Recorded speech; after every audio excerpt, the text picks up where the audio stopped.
اللهم يا مجيب كل سائل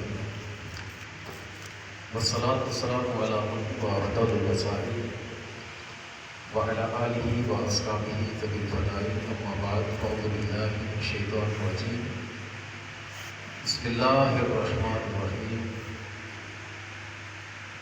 الذين يؤمنون بالغيب ويقيمون الصلاة ومما رزقناهم ينفقون صدق الله العلي العظيم وصدق رسوله النبي الكريم ونحن على ذلك لمن الشاهدين والشاكرين والحمد لله رب العالمين إن الله وملائكته يصلون على النبي يا أيها الذين آمنوا صلوا عليه وسلموا تسليما درود پاک پڑھیے السلام علیکم یا سیدی یا رسول اللہ وعلى آلك وأصحابك يا سيدي يا حبيب الله الصلاة والسلام عليك يا سيدي يا رسول الله وعلى آلك وأصحابك يا سيدي يا نور الله مولاي صل وسلم دائما أبدا على حبيبك خير الخلق كلهم منزه عن شريك في محاسنه فجوهر الحسن فيه غير منقسم یا رب بالمصطفیٰ بلغ مقاصدنا واغفر لنا ما مضى يا واسع الكرم اللہ جل جلالہ وعظم نوالہ وأعظم ذکرہ وأتم برہانہ وأجل شانہ کی حمد و ثنا اور سرور کائنات مغفر موجودات زینت بزم کائنات قائد المرسلین خاتم النبیین احمد مجتبیٰ جناب محمد مصطفیٰ صلی اللہ علیہ وسلم کی بارگاہ اقدس میں ہدیہ درود و سلام عرض کرنے کے بعد اللہ کریم کی بارگاہ میں دعا ہے کہ ہم سب کو قرآن اور سنت کی سمجھ عطا فرمائے۔ سامعین محتشم، آج کے درس کا موضوع ہے رزق میں برکت کے اسباب۔ ہم میں سے ہر ایک یہ چاہتا ہے کہ اللہ عز و جل اس کے رزق میں برکت عطا فرمائے، رزق میں اضافہ عطا فرمائے، رزق میں بڑھوتری عطا فرمائے۔ کوئی تنگ دست ہے تو کشادگی چاہتا ہے، کوئی پریشان ہے تو وہ خوشحالی چاہتا ہے، کوئی بندہ بیمار ہے تو وہ شفا چاہتا ہے، کوئی بندہ جو ہے وہ معاشرے میں ذلت کی زندگی بسر کر رہا ہے تو وہ عزت چاہتا ہے، بے علم ہے تو علم چاہتا ہے۔ اس مناسبت سے آج کے درس کا موضوع رکھا ہے۔ سب سے پہلے تو یہ کہ رزق کہتے کس کو، رزق کا معنی کیا ہے۔ تفسیر بیضاوی میں اس حوالے سے بتایا گیا کہ رزق کیا ہے، فرمایا رزق کا لغوی معنی ہے حصہ۔ رزق کا لغوی معنی کیا ہے؟ حصہ۔ رزق صرف روٹی کا نام نہیں، رزق صرف پیسے کا نام نہیں، رزق جو ہے وہ صرف اولاد کا نام نہیں، رزق جو ہے وہ جائیداد کا نام نہیں، مکان کا نام نہیں۔ رزق ہر وہ شے ہے جو اللہ عز و جل نے بندے کو عطا فرمائی یا اس کو عطا فرمانی ہے۔ جانور ہے، سانس لیتا ہے تو یہ سانس اس کا رزق، وہ گھاس کھاتا ہے تو گھاس اس کا رزق، وہ زندگی کے ایام گزارتا ہے تو وہ ایام اس کے رزق۔ اب باری آئی انسان کی تو اللہ عز و جل نے جو اس انسان کو، اس مخلوق کو انسان کی صورت میں پیدا فرمایا، انسان کی صورت میں پیدا ہونا ہی اس کا اللہ کی طرف سے رزق ہے۔ اب پھر اللہ عز و جل کی تقسیم میں وسعت ہوتی ہے۔ اللہ عز و جل نے اپنی مخلوق میں سے انبیاء کو جو رزق کا تحفہ عطا فرمایا، کسی کو نبوت عطا فرمائی، کسی کو رسالت عطا فرمائی، اور پھر اللہ عز و جل نے انبیاء کے بعد اپنے حبیب علیہ السلام کے صحابہ، ان کا صحابی ہونا بھی رب کی طرف سے ان کے لیے رزق ہے۔ رزق کا معنی کشادہ میں اس لیے کر رہا ہوں، اس میں وسعت اس لیے دے رہا ہوں کہ ہم میں سے اکثر ہیں جو رزق کا معنی روٹی سمجھتے ہیں، رزق کا معنی سمجھتے ہیں کہ کھانے پینے والی شے کو ہم رزق کہتے ہیں، حالانکہ صرف معنی روٹی، رزق کا معنی صرف روٹی ہی نہیں، صرف کھانا پینا ہی نہیں، بلکہ اگر کوئی بندہ دنیا میں آتا یہ بھی اس کا رزق ہے، وہ سانس لیتا ہے یہ رزق اس کا، وہ نظر اٹھاتا ہے یہ نظر آنا اور نظر کرنا یہ بھی اس کا رزق ہے، وہ بندہ زندگی کے ایام گزارتا ہے یہ بھی اس کی طرف سے رزق ہے، وہ بندہ بڑا ہوتا ہے اس کی شادی ہوتی ہے یہ اللہ کی طرف سے اس کا رزق ہے، اس کی اولاد ہوتی ہے یہ بھی اللہ کی طرف سے رزق ہے، اور زہ نصیب اس بندے کو اللہ عز و جل مسلمان بنائے تو یہ اللہ کا سب سے بڑا رزق ہے،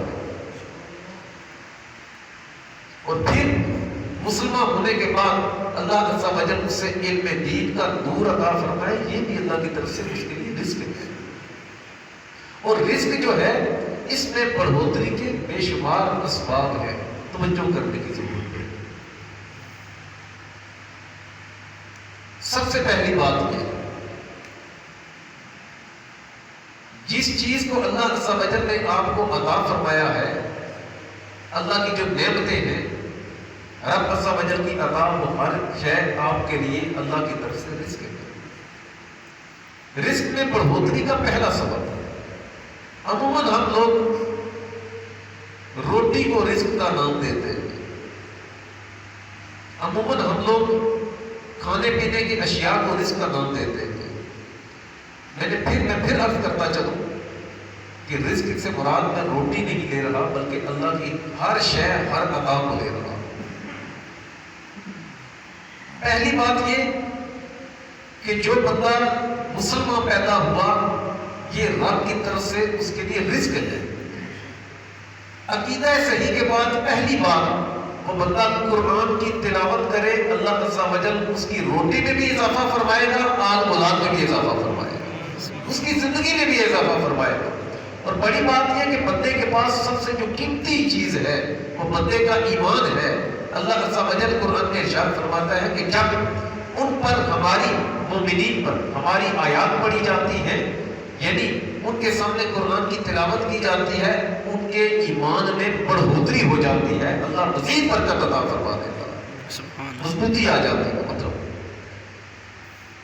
جو بندہ قرآن کی تلاوت کرتا ہے، قرآن کو پڑھتا ہے، امام احمد بن حنبل رحمۃ اللہ علیہ آپ فرماتے ہیں کہ میں نے رب کی بارگاہ میں عرض کی مولا مجھے اپنے عشق کا ایک قطرہ ہی عطا فرما، تو رب عز و جل نے انہیں اپنے عشق کا معرفت کا ایک قطرہ دیا۔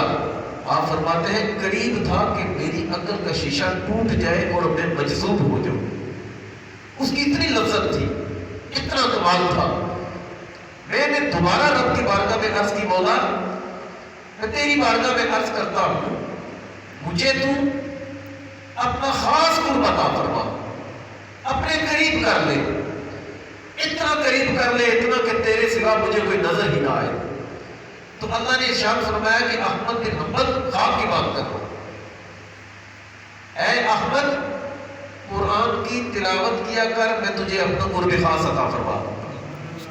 مطلب کہ جو بندہ ایمان کے بعد قرب اللہ کا قرب چاہتا ہے، رب کے قریب ہونا چاہتا ہے، اس میں برکت چاہتا ہے کہ اس کا درجہ بلند ہو، وہ قرآن کی تلاوت کرے اللہ درجات میں اضافہ فرمائے گا، وہ قرآن کی تلاوت کرے اللہ عز و جل اور قرب عطا فرمائے گا، وہ قرآن کی تلاوت کرتا جائے گا اللہ آپ کے مزید قریب ہوتا جائے گا۔ یہی بات ہے کہ ہمارے بزرگ، ہمارے صلحاء، سلف صالحین، ان کا طریقہ کار یہی تھا کہ وہ نفلی عبادت بھی کثرت سے کیا کرتے تھے اور قرآن کی تلاوت بھی کثرت سے کیا کرتے تھے۔ حضرت علی رضی اللہ تعالیٰ عنہ کے حوالے سے آتا ہے کہ آپ گھوڑے پر بیٹھتے، ایک رکاب پر اس کی قدم رکھتے 1 پاؤں، دوسری رکاب میں دوسرا پاؤں رکھنے سے پہلے ایک ختم قرآن کر لیا کرتے تھے۔ سبحان اللہ۔ اس کا مطلب کیا؟ معنی اس کا یہ کہ ہمارے لیے تو بظاہر وہ اس طرح نظر آ رہا ہے کہ 1 پاؤں رکھا اور پھر دوسرا پاؤں تھوڑی سی دیر میں ختم قرآن کر لیا، عقل کہتی ہے یہ کیسے ہو سکتا ہے، عقل کہتی ہے کہ یہ کیسے ہو سکتا ہے، اور ہم کہتے ہیں کرامت کہتے ہی اس کو ہے جو عقل میں نہ آئے، عقل سمجھ ہی نہ سکے۔ مطلب اس کا یہ ہے کہ ایک قدم رکھنے کے بعد دوسرا قدم رکھنے سے پہلے ختم قرآن کر لیتے تھے، یعنی اتنے تھوڑے وقت میں اللہ اتنی برکت عطا کرتا، اتنی برکت عطا کرتا وہ اتنے تھوڑے وقت میں ایک ختم قرآن پورا کر لیا کرتے ہیں، سبحان اللہ، ایک قرآن کی تلاوت کر لیا کرتے ہیں۔ تو میرا کہنے کا مقصد یہ کہ رزق میں، اللہ کی نعمتوں میں برکت کا پہلا سبب ایمان، دوسرا سبب اللہ عز و جل کی قرآن کی تلاوت کرنا۔ کہ جو بندہ قرآن کی تلاوت کثرت سے کرتا ہے، اللہ عز و جل اس کی ہر نعمت میں اضافہ فرماتا ہے۔ کیوں؟ قرآن میں ہر نعمت کا تذکرہ۔ اور پھر جو بندہ قرآن کی تلاوت کرتے اس کو سمجھنے کی کوشش کرتا ہے، اس کے رزق کا ذمہ بھی اللہ اپنے پر لے لیتا ہے، اس کے رزق کا ذمہ بھی اللہ اپنے پر لے لیتا ہے۔ رزق میں بڑھوتری کا تیسرا سبب، یعنی کون سا ایسا سبب ہے جو اسباب بیان کر رہا ہوں جس سے رزق میں اضافہ ہو۔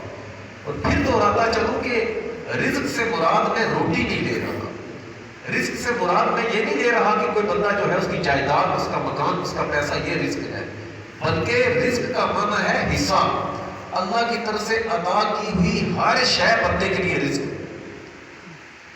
قرآن کی تلاوت کے بعد تیسرا جو طریقہ ہے رزق میں بڑھوتری کا، رزق میں برکت کا، رزق میں افزائش کا، وہ ہے نماز۔ وہ کیا ہے؟ نماز۔ نماز۔ جو بندہ نماز کا پابند ہے، اللہ غیر سے اس کو رزق عطا فرماتا ہے، اس کو روٹی کی فکر نہیں ہوتی۔ اللہ عز و جل اپنے خزانہ غیب سے اس کی روٹی بھی پوری کرتا ہے، اس کو سکون کا رزق بھی عطا فرماتا ہے۔ سرکار اسی طرح اس لیے تو ارشاد فرمایا قرآن تو ہے کہ صلاح نماز میں میری آنکھوں کی ٹھنڈک ہے، بلکہ سرکار دو عالم صلی اللہ علیہ وسلم حضرت بلال حبشی رضی اللہ عنہ سے ارشاد فرمایا کرتے تھے، بلال کھڑے ہو اور میری آنکھوں کو ٹھنڈک دو۔ کیسے؟ تم اذان کہو، لوگ اکٹھے ہو کے میں نماز پڑھوں گا، میری آنکھوں کو سکون اللہ عطا فرمائے گا۔ سبحان اللہ، سبحان اللہ۔ تو رزق میں بڑھوتری کا ایک سبب نماز ہے، اور نماز جو بندہ پڑھتا ہے، میں نے کہا اللہ اس کے ہر قسم کے رزق میں اضافہ کرتا ہے۔ صبح کی نماز سرکار دو عالم صلی اللہ علیہ وسلم نے ارشاد فرمایا، مفہوم ہے اس روایت کا، بزرگوں کی طرف یہ گول منسوب ہے کہ صبح کے وقت، طلوع صبح سے لے کر طلوع آفتاب تک، فجر کا وقت شروع ہونے سے لے کر فجر کا وقت ختم ہونے تک، یہ جو وقت ہے، اس وقت میں اللہ عز و جل رزق کی تقسیم کاری فرماتا ہے، رزق کی تقسیم کاری کرتا ہے، لوگوں میں رزق دیا جاتا ہے، مخلوق میں رزق بانٹا جاتا ہے۔ مثلا کوئی بندہ تنگ دست ہے تو اللہ رزق کے ذریعے سے کشادگی عطا فرماتا ہے، کوئی بیمار ہے تو شفا اس ٹائم بڑھ رہی ہوتی ہے، کوئی بے اولاد ہے تو اللہ عز و جل اولاد کی نعمت، اولاد کا رزق اس وقت تقسیم کر رہا ہوتا ہے۔ کوئی بندہ جو ہے وہ گناہوں میں لپٹا ہوا، گرا ہوا ہے، اللہ عز و جل توبہ کا رزق اس ٹائم عطا فرماتا ہے۔ کوئی بندہ جو ہے وہ غموں میں ڈوبا ہوا، اللہ خوشیوں کا رزق اس ٹائم تقسیم فرماتا ہے۔ اسی لیے بزرگ جو ہے وہ صبح فجر سے لے کر طلوع آفتاب تک سونے سے منع کرتے ہیں کہ جو اس ٹائم سوتا ہے فجر کے وقت میں، سورج کے طلوع ہونے تک جو سویا رہتا ہے، اس کے رزق میں کمی آ جاتی ہے، اس کے رزق میں۔ آپ اپنے بزرگوں کا، میں صلحاء کی بات وہ بعد میں کروں گا، اپنے بزرگوں کا، اپنے جو بڑے بزرگ ہیں جو ابھی بھی حیات ہو کے کہیں، آپ نے دیکھا ہوگا کہ وہ فجر کے ٹائم میں سوتے نہیں، یہ ان کی فطرت میں چیز داخل ہوتی ہے۔ بہت کم بزرگ ہیں جو نماز پڑھتے ہو اور فجر کے بعد سوتے ہو، بہت کم بزرگ ہیں۔ ان کا طریقہ کاری ہوتا ہے کہ تہجد کے وقت اٹھنا اور غروب آفتاب تک جاگنا، اور کسی نہ کسی صورت میں کام کاج کرتے کرتے بھی اللہ کی تسبیح بیان کرتے رہتے، اللہ عز و جل کی تسبیح بیان کرتے رہتے۔ تو نماز جو ہے رزق میں بڑھوتری کا سبب ایک نماز ہے کہ بندہ نماز پڑھے، اللہ روٹی بھی عطا فرمائے گا، نماز پڑھے اللہ علم بھی عطا فرمائے گا، نماز پڑھے اللہ سکون کا رزق عطا فرمائے گا، نماز پڑھے اللہ اولاد کی فرما برداری عطا فرمائے گا۔ جو بندہ بے نماز ہے، نمازی نہیں ہے، نماز نہیں پڑھتا، نماز کی پابندی نہیں کرتا، اللہ سب جل قرآن میں ارشاد فرماتا ہے، من اعرض عن ذکری فإن له معیشۃ ضنکا ونحشرہ یوم القیامۃ اعما۔ جو بندہ میرے ذکر، میری یاد سے منہ پھیرتا ہے میں اس کی معیشت، اس کی زندگی اس پر تنگ کر دیتا ہوں. سمجھ آ رہی ہے کیا کہہ رہا ہوں؟ اس کی زندگی اس پر تنگ کر دیتا ہوں. من اعرض عن ذکری فإن له معیشۃ ضنکا، جو بندہ بھی میرے ذکر سے منہ پھیرے گا میں اس کی زندگی اس پر تنگ کر دوں. ذکر اللہ کا نام لینا یہ بھی اللہ کا ذکر ہے. شریعت پوری پر عمل کرنا، شریعت کے کسی حصے پر عمل کرنا یہ بھی اللہ کا ذکر ہے. صلحاء کے پاس بیٹھنا یہ بھی اللہ کا ذکر ہے. قرآن کی تلاوت کرنا یہ بھی اللہ کا ذکر ہے.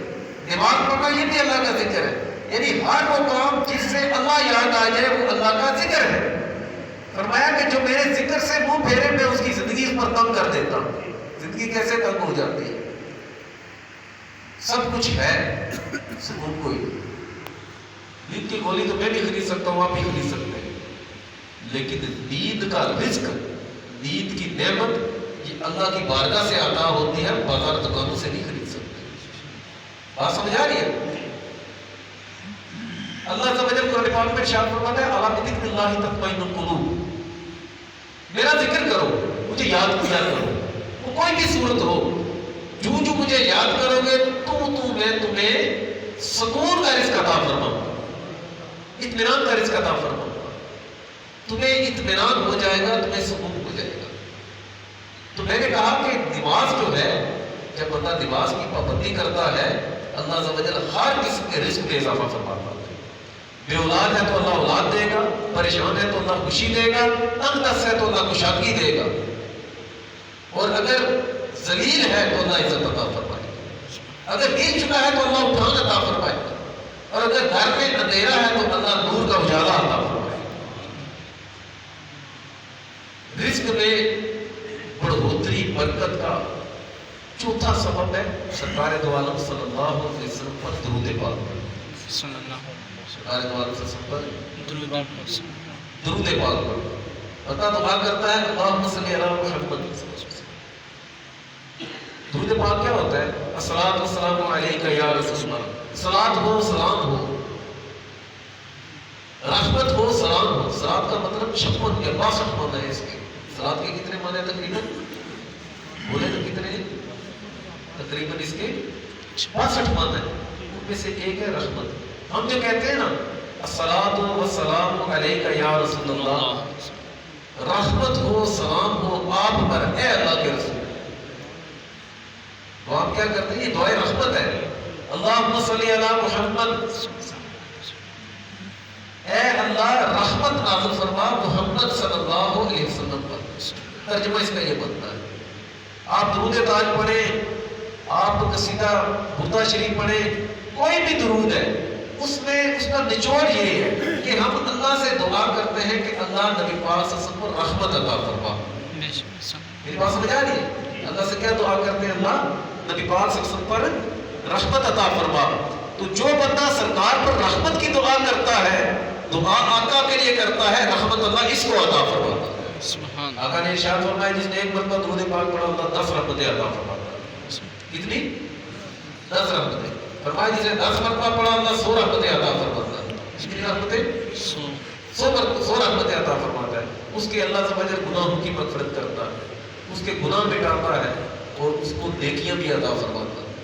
فرمایا کہ جس نے 100 مرتبہ پڑھا، روزانہ 100 مرتبہ درود پاک جو پڑھتا ہے، آقا نے ارشاد فرمایا کہ اس کی 2 آنکھوں کے درمیان لکھ دیا جاتا ہے کہ یہ بندہ منافقت سے آزاد ہے اور جہنم کی آگ سے آزاد ہے، اور قیامت کے دن اللہ اسے شہداء کے ساتھ اٹھائے گا. فرمایا کہ جو روزانہ یہ 1000 مرتبہ مجھ پر درود پاک پڑھے اسے تب تک موت نہیں آئے گی جب تک جنت میں اپنا ٹھکانہ نہ دیکھے. میرا کہنا یہ چاہتا ہوں وہ درود پاک پڑھتا جائے گا، بلکہ سرکار نے ارشاد فرمایا قیامت کے دن سب سے زیادہ میرے قریب وہ شخص ہوگا جس نے دنیا میں مجھ پر کثرت سے درود پاک پڑھا. سبحان اللہ. فرمایا کہ قیامت کی ہولناکیوں، قیامت کی سختیوں، قیامت کی غضبناکیوں سے جلد نجات پانے والا بندہ وہ ہوگا جس نے دنیا میں مجھ پر کثرت سے درود پاک پڑھا. سبحان اللہ. کیا مطلب اس کا؟ میں نے کہا رزق کا جو مطلب صرف روٹی نہیں ہے، رزق کا مطلب ہر شے اللہ کی عطا ہے. اگر کسی کو جنت ملتی ہے تو یہ اللہ کا رزق ہے. بے شک کوئی حوض کوثر پر پانی پیتا ہے تو یہ اللہ کی طرف سے رزق ہے. کوئی بندہ جو ہے وہ قرآن کی تلاوت کرتا ہے تو قرآن کی تلاوت کرنا بھی رب کی طرف سے رزق ہے. کسی کی قبر کشادہ ہوتی ہے تو یہ اللہ کی طرف سے رزق ہے. کسی کی جو ہے وہ قبر میں جو ہے کشادگی آ جاتی ہے اللہ کی طرف سے رزق. کسی کی قبر میں خوشبو آتی ہے تو اللہ کی طرف سے رزق. یعنی یہ اللہ کی تقسیم کاری ہے. اور اس تقسیم کاری میں اس حصے میں برکت کیسے ہو یہ بات کر رہا ہوں کہ اس کا ایک سبب، برکت کا ایک سبب ہے سرکار کا درود پاک پڑھنا. یعنی جو بندہ دنیا میں درود پاک پڑھتا ہے اس کے اس عمل میں، اس کے اس کام میں، اس کے ثواب میں اتنی برکت اللہ عطا فرماتا ہے، اتنی برکت کہ قیامت کے دن اللہ عز و جل اسے قیامت کی ہولناکیوں سے محفوظ رکھے گا. اور قیامت کے دن اتنی اللہ سے برکت عطا فرمائے گا، اس کا ثواب، اس کا صلہ یہ ملے گا کہ وہ بندہ قیامت کے دن جب لوگ کوئی پسینے میں ہوتے کھا رہا ہوگا، ننگے لباس پھر رہا ہوگا، افراتفری کا شکار ہوگا، نفسی لگی ہوگی، لیکن یہ بندہ سرکار کے قدموں میں بیٹھا ہوگا. سبحان اللہ سبحان اللہ. یہ بندہ نبی پاک صلی اللہ علیہ وسلم کے قدموں میں بیٹھا ہوگا. سبحان میرا کہنے کا مقصد یہ ہے کہ رزق میں بڑھوتری کا ایک سبب ہے نبی پاک صلی اللہ علیہ وسلم کا درود پاک پڑھنا. رزق میں بڑھوتری کا ایک سبب استغفار کرنا. کیا کرنا؟ استغفار کرنا. استغفار کرنا. استغفار کیا ہے؟ اللہ سے معافی مانگنا. اللہ سے معافی مانگنا. جو بندہ رب عز و جل سے معافی مانگتا رہے گا، اللہ عز و جل اس کی روٹی کے رزق میں بھی اضافہ فرمائے گا اور ہر نعمت میں اضافہ فرمائے گا، برکت عطا فرمائے گا. امام حسن بصری رحمۃ اللہ علیہ، آپ ایک مرتبہ تشریف فرما تھے تو ایک بندہ آیا تو اس نے کہا حضرت قحط سالی ہے، فصل نہیں ہوگی. فرمایا استغفار کرو. کیا فرمایا؟ استغفار کرو، اللہ سے معافی مانگو. ایک بندہ آیا، اس نے کہا حضرت میرے گھر اولاد نہیں ہے. فرمایا استغفار کرو. کیا فرمایا؟ اللہ عز و جل سے معافی مانگو. پھر ایک اور شخص آیا، اس نے بھی کوئی شکایت کی کہ حضرت بارش نہیں ہو رہی. فرمایا استغفار کرو. کیا فرمایا؟ استغفار کرو. تو آپ اس سے بھی کہا کہ استغفار کرو. پاس میں شخص بیٹھا تو اس نے کہا حضرت بندے تین آئے، مسئلے تین، جواب ایک دیا. ایک اگر اولاد نہیں ہے، ایک کی فصل نہیں ہو رہی ہے، ایک جو ہے وہ بارش کی شکایت کر رہا ہے بارش نہیں ہو رہی. یا ملتے جلتے اس طرح کے لفظ. تو آپ کو مسئلے کا ایک حل بتا رہے ہیں کہ تم استغفار کرو. یہ کیا؟ فرمایا کہ اللہ سمجھ نے آپ نے قرآن کی آیت پڑھی کہ اگر تم مفہوم اس آیت کے ترجمے کا بنتا ہے کہ اگر تم اللہ سمجھ سے معافی مانگو گے، اللہ تم پر بارشیں عطا فرمائے گا، اللہ سمجھ تمہیں اولاد عطا فرمائے گا، اللہ سمجھ تمہارے رزق میں اضافہ فرمائے گا. مطلب تمہاری کوئی بھی مصیبت ہو، کوئی بھی پریشانی ہو، تم اللہ سمجھ سے معافی مانگو، اللہ خوش ہو کر تمہاری ہر شے میں اضافہ کرے. سبحان اللہ. میں اس کی ایک اور بات آپ سے عرض کروں. نبی پاک صلی اللہ علیہ وسلم ایک مرتبہ تشریف فرما تھے تو ایک مہمان آیا. آقا نے ارشاد فرمایا کہ کون اس کی مہمانی کرے گا؟ ایک صحابی نے عرض کی میں کروں. نبی پاک صلی اللہ علیہ وسلم کی مہمان تھی. گھر گئے، بیوی سے کہا کہ آپ نے کئی بار یہ واقعہ سنا ہوگا. گھر گئے تو بیوی سے کہا کہ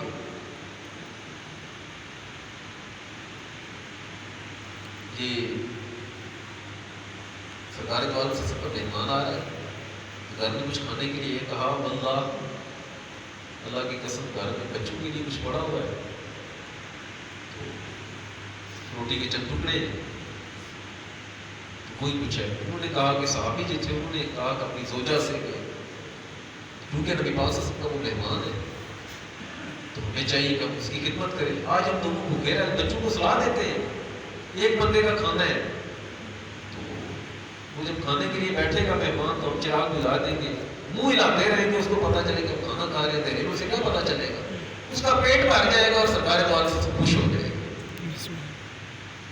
خیر ایسے ہی کیا، بچوں کو سلا دیا، رات کو مہمان بیٹھا ہوا تھا، بیوی چراغ جو ہے وہ سیٹ کرنے کی، اس کی بتی ٹھیک کرنے کے بہانے وہ آئی، چراغ بجھ گیا، کھانا اس مہمان کے پاس پڑا ہوا تھا، وہ کھانا کھاتا رہا، اور یہ دونوں میاں بیوی منہ ہلاتے رہے کہ اسے پتا چلے کہ ہم کھانا کھا رہے ہیں، اسے شرمندگی نہ ہو۔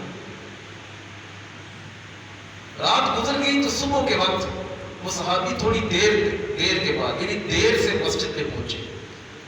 آقا کریم صلی اللہ علیہ وسلم تشریف فرما تھے، آقا نے جو انہیں دیکھا تو جو وہ دروازے سے انٹر ہوئے، آقا نے ارشاد فرمایا یہ وہ بندہ ہے اور اس کی بیوی ساری رات میرا رب ان دونوں کو دیکھ کر مسکراتا ہے۔ اللہ مسکرانے سے پاک ہے، چہرے سے پاک، مسکرانے سے مراد یہ کہ اللہ خوش ہوتا ہے۔ یہ وہ شخص ہے کہ جس نے ایسی مہمانی کی کہ اللہ عز و جل خوش ہوا، ساری رات ان کی طرف نظر رحمت کرتا رہا اور خوش ہوتا رہا۔ بتانا یہ چاہتا ہوں کہ جب کوئی بندہ رب کو خوش کرتا ہے اور اللہ سب سے زیادہ جب بندے سے خوش ہوتا ہے تو کیا اس کو توبہ کی توفیق عطا فرماتا ہے۔ سب سے زیادہ خوش کب ہوتا ہے کہ جب بندہ اس سے توبہ کرتا ہے، اسے استغفار مانگتا ہے، اسے مغفرت طلب کرتا ہے۔ آقا نے ارشاد فرمایا مفہوم حدیث مبارکہ کا کہ جب بندہ رب سے توبہ کرتا ہے نا تو اللہ عز و جل اس سے خوش ہوتا ہے۔ کتنا خوش کہ ایک بندہ صحرا میں بھٹک جائے، اس کا ذات ختم ہو جائے، کھانا پینا ختم ہو جائے، اس کی سواری گم ہو جائے، پانی بھی ختم ہو گیا، اب وہ بندہ صحرا میں سمجھ لے کہ قبر کھود کر لیٹ گیا، مایوس ہو گیا، نا امید ہو گیا، دھوپ میں لیٹ گیا کہ اب موت آ جائے گی۔ وہ موت کا انتظار کر رہا تھا کہ اچانک اس کی سواری اس کے پاس آ جائے، جس پر کھانے پینے کا سامان بھی ہو اور سواری بھی تندرست ہو۔ جس طرح اچانک یہ خوشی بندے کو ملتی ہے نا، اس سے زیادہ خوشی اللہ کو تب ہوتی ہے جب کوئی بندہ اللہ سے توبہ کرتا، اللہ عز و جل سے معافی مانگتا۔ تو مطلب جب اللہ عز و جل خوش ہوتا ہے تو اللہ عز و جل اپنے رزق کے دروازے کھول دیتا ہے۔ جب اللہ خوش ہوتا ہے تو کیا کرم کرتا ہے؟ کسی کو مجاہدین بنا دیا، کسی کو جنید بغدادی بنا دیا، کسی کو پیرا شاہ غازی بنا دیا، کسی کو داتا علی حجویری بنا دیا۔ جب وہ خوش ہوتا ہے تو اپنے رزق کے دروازے کھولتا ہے۔ حضرت ابراہیم بن آدم جو تھے یہ ایک فقیر تھے، بیٹھے ہوتے تھے کسی بادشاہ کے، ایک باغ تھا، اس میں کوئی جھوپڑی آپ نے لگائی ہوئی تھی۔ جب اللہ کو منظور ہوا وہ خوش ہوا، اس نے رزق کے ایسے دروازے کھولے کہ آپ خود بادشاہ بن گئے، آپ خود بادشاہ بن گئے۔ میں کہنا یہ چاہتا ہوں کہ توبہ کرنے سے اللہ عز و جل رزق میں اس لیے اضافہ کرتا ہے کہ اللہ خوش ہو جاتا ہے۔ رزق میں اضافے کا ایک سبب ہے نکاح کرنا، یہ بات توجہ سے سنیے گا۔ ہمارے ہی جو دور چل رہا ہے یہ بات توجہ سے سنیے گا، بالخصوص جو والدین بیٹھے ہیں اور بچوں کے حوالے سے ان کا ذہن یہ ہے کہ یہ اپنے پاؤں پر کھڑے ہو جائے تو پھر ہم نکاح کریں گے، تو جو ہے نا سب والدین پر بچوں کا حق یہ نہیں ہے کہ اولاد پر ہی والدین کے حقوق ہیں، یہ نہیں یاد رکھنا، والدین پر بھی اولاد کے حقوق ہیں۔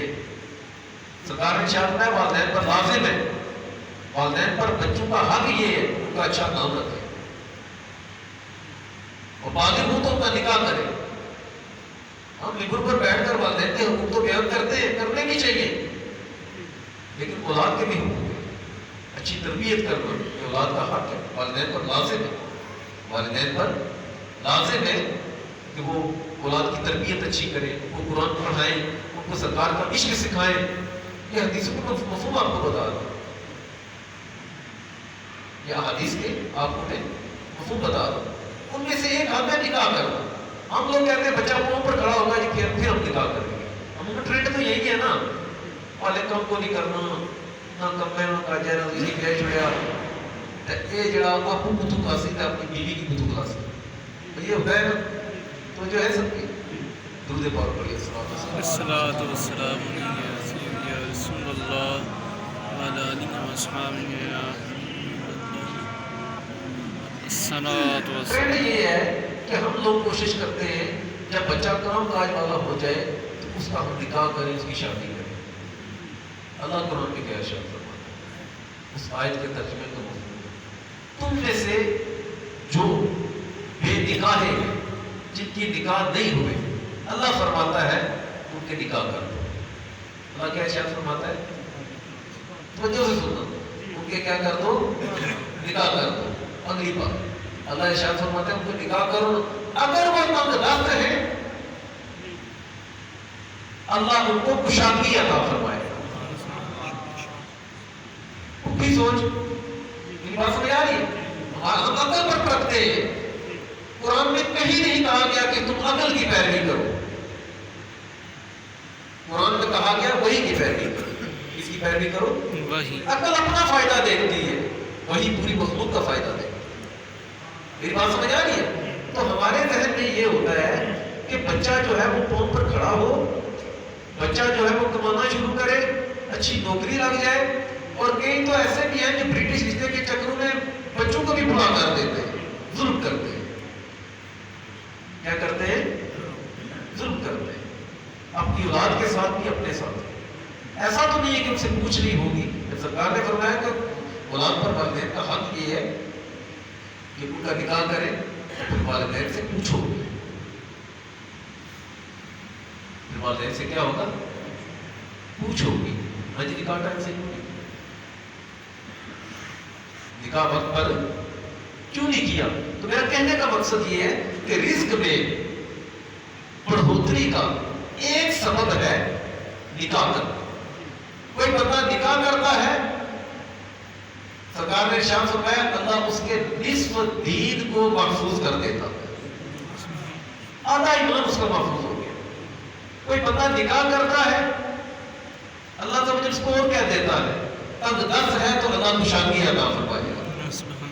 وہ میری بات سمجھ آ رہی ہے؟ پھر تو رہو، یہ جو چکروں میں ہوتے ہیں نا، بچہ کمانا شروع کرے، یہ جی دوئی کوٹھی بنا سا تے مڑے کو تھے پیسا، یہ دبئیوں واپس آ رہا ہے تو پھر جڑا نہ سن کوئی کرسا، یہ کوئی کم کاج لگا ہے تو پھر میں نے ایسے بندے بھی دیکھے ہیں جنہوں نے 14-15 سال کی عمر میں، آپ نے بھی دیکھا ہوگا 14 سال کی عمر میں بچے بچیوں کی شادی کی ہے، اور ایک شریعت کے مطابق انہوں نے یہ کام کیا ہے۔ ہمارا معاشرہ جو ہے اس میں جہالت بہت زیادہ، اور لوگ سمجھتے ہیں کہ یہاں پہاڑیاں تک کروں گا نہیں چھوڑی نہیں سر، یہ تک نکی جی بچی 13-14 سالوں کی بیاہ چھوڑی۔ حکم یہ ہے کہ بچہ یا بچی بالغہ ہو، بچہ بالغ ہو، شادی کے قابل ان کی شادی کروا دو، نکاح کروا دو۔ اور ہم رہتے ہیں اس چکر میں کہ کہیں نوکری لگ جائے، اسی چکر میں ایسا بھی ہوتا ہے کہ بچیاں گھروں سے چلی جاتی ہیں، بچے کوئی اور قدم اٹھا لیتے ہیں، پھر ان کی غربتوں اور جربتوں میں فرق آ جاتا ہے، پھر وہ آپ کے نافرمان بنتے ہیں۔ کیوں؟ کہ آپ نے سرکار کے حکم کی پیروی نہیں کی۔ جب اللہ اس کے رسول کے حکم کی نافرمانی کریں گے تو اولاد آپ کی نافرمان ہوگی۔ تو میرا کہنے کا مقصد یہ ہے کہ بچہ یا بچی جب بالغ ہوں تو ان کا نکاح کروائیں، اگر کم دستی ہے تو اللہ کشادگی عطا فرمائے۔ آپ میں سے کتنے ایسے ہوں گے جن کا یہ پریکٹیکلی ان کے معاملہ ہوا ہوگا کہ شادی سے پہلے شاید ان کے پاس کچھ نہیں، لیکن نکاح کے بعد اللہ نے ان کو برکت عطا فرمائی۔ اور اس بارے میں ضمن ایک بات عرض کرتا چاہوں، نبی پاک صلی اللہ علیہ وسلم نے ارشاد فرمایا کہ عورت سے جو شادی کی جاتی ہے یا اس کے حسب نسب کی وجہ سے کی جاتی ہے، یعنی خاندان اونچا ہے، خاندان شریف ہے، یا اس کے پیسے کی وجہ سے کی جاتی ہے، یا اس کے دین کی وجہ سے کی جاتی ہے، میری بات سمجھ آ رہی ہے کیا کہہ رہا ہوں؟ یا حسب کی وجہ سے کی جاتی ہے یا نسب کی وجہ سے کی جاتی ہے، یہ نسب اچھا ہے۔ حسب کیا ہوتا ہے؟ خاندانی شرافت، بڑے گھر والی ہے، یا اس کے مال کی وجہ سے عورت سے شادی کی جاتی ہے، یا اس کے دین کی وجہ سے سرکار نے ارشاد فرمایا کی جاتی ہے۔ آقا نے ارشاد فرمایا تم دین والی کو چنو۔ کیا فرمایا؟ دین والی کو چنو، دین والی کو چننا۔ اگلی بات میں ایک اور حدیث ساتھ میں آتا ہوں۔ آقا نے ارشاد فرمایا جو کسی عورت کے ساتھ اس کے مال کی وجہ سے نکاح کرے وہ تنگدست ہوگا۔ حکم بتا رہا اس کی تنگدستی میں فرمایا اضافہ ہی ہوگا۔ فرمایا جو کسی عورت کی خاندانی شرافت کی وجہ سے، حسب کی وجہ سے اس کے ساتھ نکاح کرے، فرمایا وہ ذلیل ہوگا۔ کیا ہوگا؟ ذلیل۔ کیا ہوگا؟ ذلیل ہوگا. ذلیل ہوگا. یہ کون بتا رہا ہے؟ جس ہستی کا ہم نے کلمہ پڑھا ہے بے شک. اور جس کے بارے میں اللہ سبحانہ وتعالی جس ہستی کے بارے میں ارشاد فرمایا وما ينطق عن الهوى ان هو الا وحی یوحى. یہ محبوب اپنی خواہش سے کچھ نہیں بولتے. کلام ہمارا ہوتا ہے، زبان محبوب کی ہوتی ہے. سبحان اللہ. فرمایا کہ جو حسد کی وجہ سے کرے گا ذلیل ہوگا، جو پیسے کی وجہ سے کرے گا اس کی تندرستی میں اضافہ ہوگا. اگلی بات فرمایا جو دین کی وجہ سے کرے گا اللہ مرد کو عورت میں اور عورت کو مرد میں برکت عطا فرمائے گا. یہ آپ کا بھی دعا ہے. یہ نبی پاک صلی اللہ علیہ وسلم کی کیا ہے؟ دعا ہے. تو میرا کہہ یہ رہا تھا کہ رزق میں برکت کا ایک سبب ہے بندہ جو ہے وہ نکاح کرے. رزق میں برکت کا ایک سبب ہے انفاق فی سبیل اللہ، اللہ کی راہ میں خرچ کرنا. جو بھی ہے رب کی راہ میں خرچ کرنا. اگر اولاد ہے، اولاد رب کا رزق ہے. اللہ عز و جل کی راہ میں خرچ کرنے سے مراد یہ ہے کسی بچے کو بندہ عالم بنا دے، کسی کو مجاہد بنا دے، کسی کو حافظ قرآن بنا دے. اللہ برکت کیا عطا فرمائے گا؟ اس عالم کے صدقے بروز قیامت اللہ عز و جل شفاعت کی برکت عطا فرمائے گا، سبحان. مغفرت کی برکت عطا فرمائے گا. اس حافظ کے صدقے بروز قیامت اللہ عز و جل عزت کا تاج عطا فرمائے گا. بچے کو اس بندے نے قرآن پڑھایا، اللہ برکت کیا عطا کرے گا؟ فرمایا کہ جس بندے نے اپنے بچے کو نافعہ پڑھایا اللہ عز و جل اس بندے کی مغفرت فرما دے گا. قرآن دیکھ کر پڑھنا سکتا. انفاق یعنی بچے کا وقت، اپنا وقت، روٹی، رزق جو بھی ہے. رزق سے مراد میں پھر عرض کرتا چلوں، رزق سے مراد صرف روٹی نہیں ہے. رزق سے مراد ہر وہ شے ہے جو اللہ نے عطا کی. رزق کا مطلب ہی حصہ ہوتا ہے. جو بھی شے آپ اللہ کی راہ میں خرچ کریں گے اللہ اس میں برکت عطا فرمائے. وہ بڑھے گی، وہ کم نہیں ہوگی. سودا جو اس مالدہ سے ہے، سودا جو اس ذات سے ہم کرتے ہیں. رزق میں بڑھوتری کا ایک سبب ہے علم دین. کیا؟ علم دین. یہ بات توجہ سے سنو. رزق میں بڑھوتری کا ایک سبب کیا ہے؟ علم دین. علم دین حاصل کرنا یا علم دین سیکھنا. وہ جو ہے سب کی رزق میں بڑھوتری کا ایک سبب کیا ہے؟ علم سارے علم دین. بولو سارے علم دین. علم دین حاصل کرنا یا علم دین پڑھانا. آقا نے ارشاد فرمایا کہ جو بندہ علم دین حاصل کرتا ہے مفہوم حدیث کا ترجمے کا اس کے رزق کا ذمہ اللہ پر ہے. اس کے رزق کا ذمہ اللہ. اگلی بات نبی پاک صلی اللہ علیہ وسلم نے ارشاد فرمایا کہ جو عالم ہے جس نے علم دین حاصل کیا ہوا ہے اس کے لیے مچھلیاں پانی کے اندر، مچھلیاں پانی کے اندر اور چمٹیاں جسے ہم پہلی کہتے ہیں، چمٹیاں اپنے بلوں کے اندر، اپنے سراخوں کے اندر دعا کرتی ہیں. عالم تک سویا ہوا ہے، جاگ رہا ہے، اس کے لیے دعا کرو. کیوں کرتی ہیں؟ کیا دعا کرتی ہے؟ اللہ اس کی مغفرت فرما، اس پر کرم فرما. جو خدا کی باری رحمۃ اللہ علیہ نے سوال مانگا کہ ان کو کیا لگے، مچھلیاں پانی کے اندر دعا کر رہی ہیں، چمٹیاں جو بلوں کے اندر دعا کر رہی ہیں، عالم تک سویا ہوا ہے، ان کو کیا لگے وہ اس کے لیے دعا کریں؟ پھر تو جواب دیتے ہیں، کہتے ہیں اس کی وجہ یہ ہے اس عالم کے صدقے اللہ مچھلیوں کو پانی کے اندر اور چمٹیوں کو اپنے بلوں کے اندر رزق عطا فرماتا ہے. سبحان اللہ. مطلب میرا کہنے کا یہ ہے کہ رزق میں بڑھوتری کا ایک سبب ہے علم دین حاصل کرنا. علم دین حاصل کرنا. اللہ عز و جل سب کو رزق میں برکت عطا فرمائے. اور رزق صرف روٹی نہیں، رزق سے مراد اولاد بھی ہے، رزق سے مراد خوشی بھی ہے، رزق سے مراد نیکی بھی ہے، رزق سے مراد اللہ کی ہر نعمت ہے. اللہ کی ہر نعمت ہے. جو بندہ اپنی نعمتوں میں بڑھوتری چاہتا ہے لیکن شکرتم لازیدنکم، وہ شکر ادا کرتا رہے اللہ رزق میں اضافہ کرتا چلا جائے. اللہ عز و جل سب کو توفیق عطا فرمائے.